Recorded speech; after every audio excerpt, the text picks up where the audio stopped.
1, 2.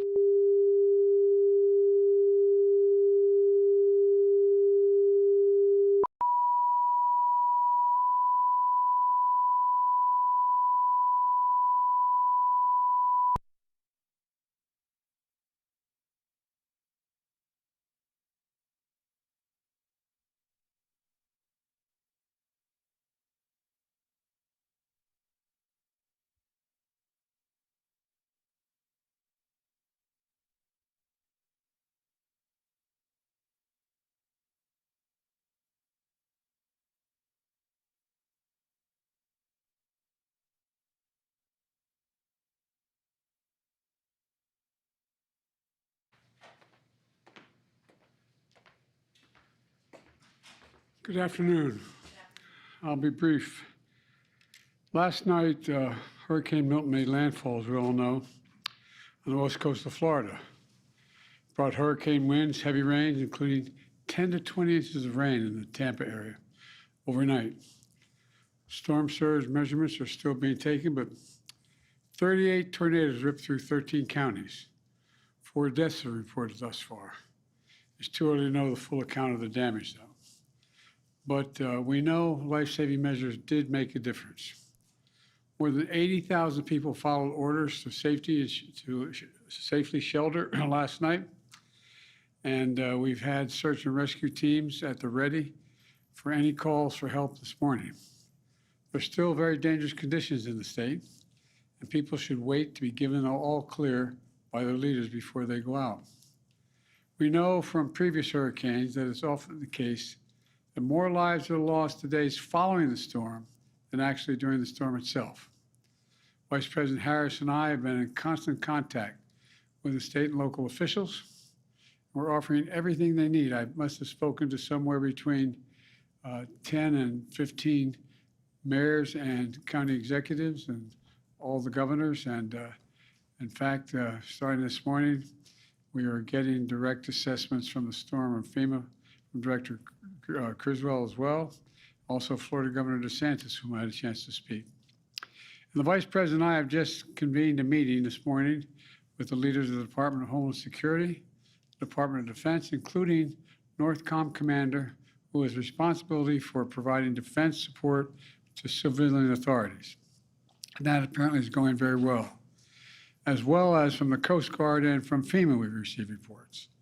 We focused on what the American military can do like no one else can, provide emergency support for communities in need, and we're required by the governor in required by the governor in the affected states. And I've spoken to all the governors, not today all of them, but I've spoken to all of them thus far, and how we can be ready to go in an instant when the call comes. At my direction, the Defense Secretary Austin has provided a range of capabilities both to Florida for Hurricane Milton, as well as the states impacted by Hurricane Helene. And the more capabilities are available, we assess the pressing needs, we can get whatever they need. To the servicemen and women who are on the ground responding to these disasters, thank you. Thank you for your professionalism, your dedication to every mission you're given, and you're repeating it again. This is a whole of government effort.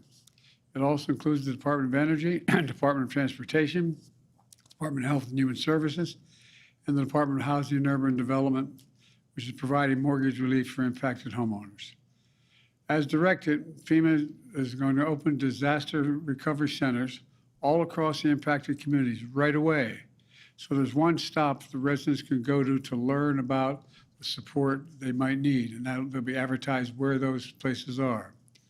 3 million people are without power, but more than 40 million power line workers have come from around the country, from Canada to Florida, to restore power across the state.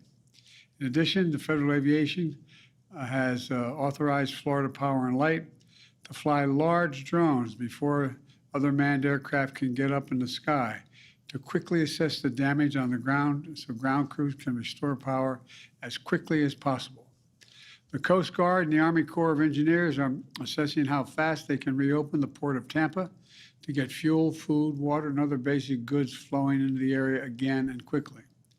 Additionally, Vice President Harris and I said yesterday, and we'll say it again, Anyone who seeks to take advantage of our fellow Americans' desperation, whether you're a company engaging in price gouging or a citizen trying to scam your neighbors, we will go after you and we will hold you accountable. Now, not only that, our fellow Americans are putting their lives on the line to do this dangerous work and receive death penalties. Some received death penalties yesterday as a result of reckless, irresponsible, relentless disinformation and outright lies that continue to flow.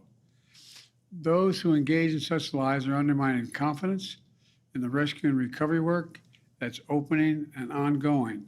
As I speak, they're continuing. These lies are also harmful to those who most need help.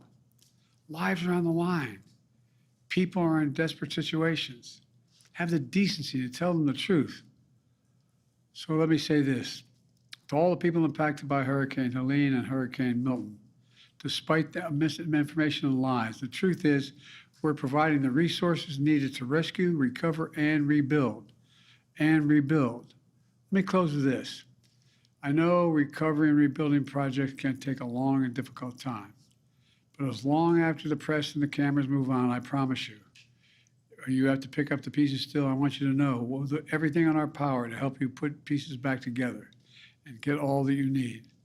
But God bless you, and may God bless our troops and our first responders who are in some cases risking their lives to help. Thank you very much. I'll be reporting again tomorrow. Thank you. Mr. President, on FEMA funding, how much time does Congress have to act before FEMA or the SBA run out of money? That's in discussion now, but I don't want to mislead you. I think in terms of the SBA, it's pretty right at the edge right now. And I think the Congress should be coming back and moving on the emergency needs immediately. And they're going to have to come back after the election as well, because this is going to be a long haul for total rebuilding.